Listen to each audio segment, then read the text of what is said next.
ओम नमः शिवाय। सभी भक्तों को जय श्री राम। आज का विषय है कि यदि आप शुद्ध में हैं, आप अपने घर में बिल्कुल शुद्ध में हैं, हनुमान जी की पूजा करते हैं, बालाजी की पूजा करते हैं, या आप बिल्कुल अपने आप में शुद्ध हैं और आप माता महाकाली को, माता मदन्नन को उनका भोग प्रसाद भी उनका देना चाहते हैं और स्वयं शुद्ध में भी रहना चाहते हैं। कई बार कुछ परिवारों में ऐसा होता है कि वो स्वयं तो शुद्ध में रहते हैं, उनके परिवार में कोई खाता पीता भी नहीं है, किंतु इन शक्तियों का घर में सड़भंग रूप से इनका निकल के सामने आना, प्रसाद निकल के सामने आना, जैसे कि माता महाकाली का सड़भंग समान आ रहा है या माता मदन्नन का भी सड़भंग में समान देना है और उनका प्रसाद समान सड़भंग में किसी ने बता दिया या हमने बता दिया, किसी ने बता दिया कि भाई आपके यहाँ से माता मदन्नन बच्ची पे पूजती थी, माता महाकाली अंडे पे पूजती थी या मुर्गे पे या जिस प्रकार भी पूजती थी, सड़भंग रूप से समान आ रहा है और आप देना नहीं चाहते। आप हनुमान जी के भक्त हैं, आप बालाजी के भक्त हैं या भगवान शंकर के भक्त हैं, आप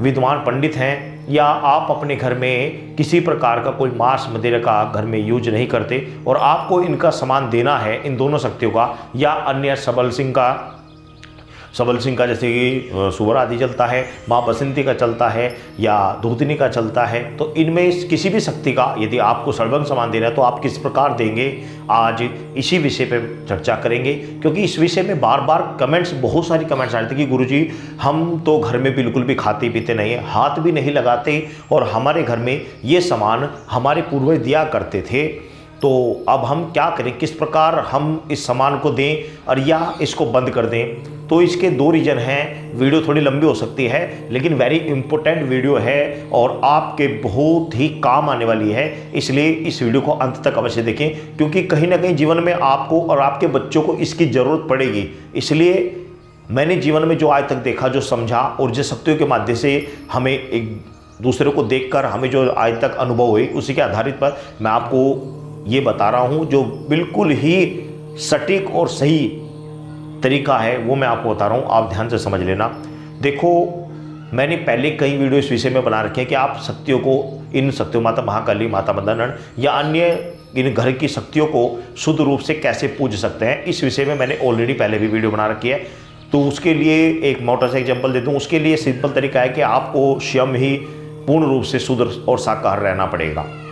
घर में कोई भी बंदा मांस मदिरा का भक्षण ना करे, कोई भी नहीं होना चाहिए। फिर आप किसी गुरु से मिलकर इनको शुद्ध रूप में मनवा लीजिए और शुद्ध रूप से पूजते रहिए, लेकिन वो जब तक ही चलेगी जब तक आप स्वयं घर में या आपके बच्चे या उनके बच्चे या उनके बच्चे, जब तक घर में कोई भी मांस मदिरा का भक्षण नहीं करेगा। लेकिन जिस दिन करेगा फिर वो शक्ति वापस उसी रूप में आएगी जिस प्रकार वो पहले पूजती थी।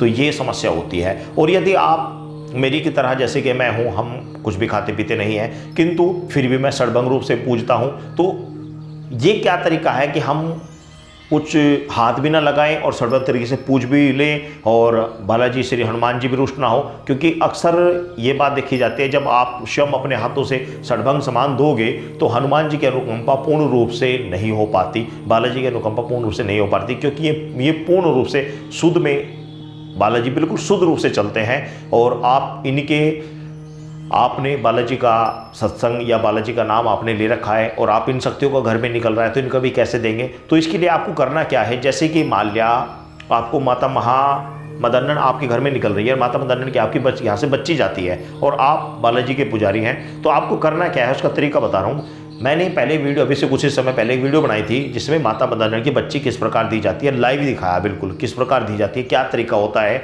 कुछ भक्तों ने, कुछ तांत्रिकों ने मेरे ऊपर उसमें कमेंट्स भी किए, गुरुजी आपने गलत किया, आपने ये बताना नहीं चाहिए था, आपने सारा सिस्टम ही खोल दिया। लेकिन भाई खोलना पड़ा क्योंकि इसकी आड़ में लोगों को लूटा जा रहा है कि इतना पैसा लगेगा, इस तरह होगा, वैसा होगा। मैं इसीलिए वीडियो बनाता हूँ ताकि लोग, इन जो भक्त लोग हैं या तांत्रिक हैं, वे भक्तों को लूटे ना, इस ईश्वर का नाम लेकर किसी से भी नाजायज़ पैसे ना लें। मैं कहता हूँ जो आपके जायज़ हैं वे आप ले लीजिए, जायज़ है जायज़ ले लीजिए, हम भी लेते हैं आप भी लीजिए, लेकिन नाजायज़ किसी को मत सताओ। और जो नहीं दे सकता या जिसको नहीं दे सकता उसका ऐसे भी काम करना पड़ता है, और जो किसी और से नहीं करना चाहते तो स्वयं ही करना चाहते हैं तो वे इन वीडियो के माध्यम से देखकर स्वयं कर सकते हैं। इसलिए मैंने ये वीडियो बनाई थी। इसमें कोई भी भक्त या तांत्रिक मेरी इन चीज़ों को बुरा ना समझे, क्योंकि ये जन कल्याण के लिए ही हमारा उद्देश्य जन कल्याण, हमें किसी चीज़ का ज्ञान है तो हमारा उद्देश्य है कि हम दूसरे को भी ज्ञान दें। तो आपका भी उद्देश्य है कि आपसे यदि कोई ज्ञान है तो आप दूसरों को ज्ञान दें, इस चीज़ पर उंगली ना उठाएं कि आपने ये सब चीज़ें खोल कर रख दी। तो मैं उस वीडियो को देखिए किस प्रकार बच्ची दी जाती है। आप सारे काम कीजिए, आप मिठाई चढ़ाइए, 16 श्रृंगार चढ़ाइए, नारियल चुनरी अपने हाथों से चढ़ाइए और बाकी सब सामान चुनरी चढ़ा कर मातों का स्नान करें, सब काम कीजिए जो करने के होते हैं। उसके बाद में जो बच्चे का कार्य होता है, जिस जमादार को आपने बच्ची बोला हुआ है कि बच्ची लेकर आना, कान उसी से कतरवाएं, उसी से कान कतरवा कर उसी से कही कि भाई तू ही चढ़ा दे, मदिरा का भी भोग तू ही लगा दे। तो वह आपकी शुद्ध रूप से ही रहेगा, आप शुद्ध ही रहेंगे, ना आपका हाथ लगा ना कुछ लगा, उसने चढ़ा दिया तो माता को वह स्वीकार हो जाएगा, कोई प्रॉब्लम नहीं, आपकी कोई दिक्कत नहीं। हनुमान जी आपसे रुष्ट नहीं होंगे, आप बिल्कुल पूर्ण रूप से शुद्ध में ही रहेंगे। ये तरीका। इसका दूसरा तरीका, पूरी वीडियो देखना, मैं और बहुत कुछ बताऊंगा इसमें। दूसरा तरीका, मान लिया जैसे कि आप माता महाकाली का सामान देते हैं तो माता महाकाली का भी आप ऐसे ही कर सकते हैं। माता महाकाली का आप सामान देकर आइए, शुद्ध रूप से उनकी कढ़ाई कीजिए, अच्छे तरीके से कीजिए और वहाँ पर जो भक्त है या कोई वहाँ पर जो जहाँ पर ये सर्वभक्त सामान चढ़ाया जाता है, जैसे कि डाट काली और बहुत से मंदिर हैं जैसे कि गुड़गांव मसानी, तो वहाँ पर जो भक्त होते हैं उनसे ही कहो कि भाई हमारे जो भी आपके सर्वभक्त सामान चढ़ता है, मुर्गा बकरा या जो कुछ भी, उसे कहें कि भाई मेरे नाम से ये चढ़ा दे, उनसे चढ़वा ले, खुद ना हाथ लगाएं, तो आपका शुद्ध में ही चलता रहेगा, आपको इस चीज़ की कोई प्रॉब्लम नहीं होगी। और ये आप घर में नहीं देते तो बाहर ही इस काम को करा दें, कोई प्रॉब्लम नहीं, कोई दिक्कत नहीं होगी। तो ये तो तरीका रह गया इसका। अब मैं बताऊंगा आपको इसका करना क्यों पड़ता है। ये चीज़ें आप शुद्ध में है लेकिन फिर भी आपको षडभंग में ही पूजना पड़ेगा। कारण कि भाई आज आप शुद्ध में रह रहे हैं, आपने अपने बच्चे को, अपने पत्नी को, अपने परिवार को अपने कंट्रोल में कर रखा कि भाई कोई चीज़ों का हाथ नहीं लगाएगा, कोई खाएगा पिएगा नहीं घर में। लेकिन भाई आज की जनरेशन जो बढ़ते जा रहे बच्चे, कल आपके बाद बच्चे कहीं पीने खाने लगे तो फिर आपके बच्चों को दिक्कत आ जाएगी। इसीलिए हमेशा ऐसी लाइन चलनी चाहिए लेके जिससे कभी भी बच्चों को आगे भविष्य में दिक्कत ना आए हो। देखो तरीका तो अच्छा है कि बच्चे कभी भी खाए पिए, घर में कोई भी ना खाए पिए, तो बहुत अच्छी बात है, बहुत बढ़िया। षडभंग चीज़ें कभी भी खाने पीने नहीं चाहिए, मैं भी कहता हूँ इस बात को। लेकिन भाई आप अपने ऊपर कंट्रोल कर रखा, बच्चों को रखा, कल को उनके बच्चे कहीं खाने लग जाएं या कुछ करने लग जाएं तो फिर ये शक्तियाँ थोड़ी दिक्कत करने प्रारंभ कर देती हैं।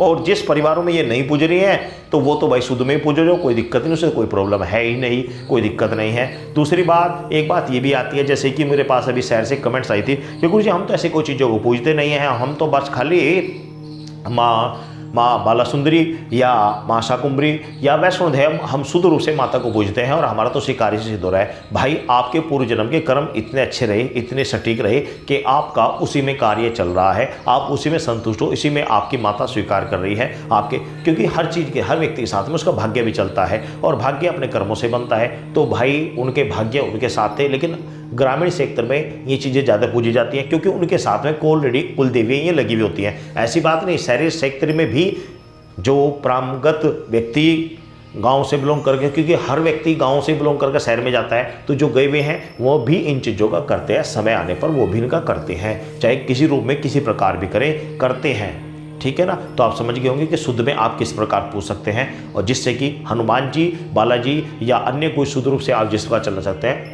इनको पूछकर आप उस तरीके से चल सकते हैं। तो यदि आपकी कोई बात समझ में नहीं है तो आप कमेंट्स कीजिए, मैं आपको अवश्य बताऊंगा। सभी भक्तों को जय श्री राम।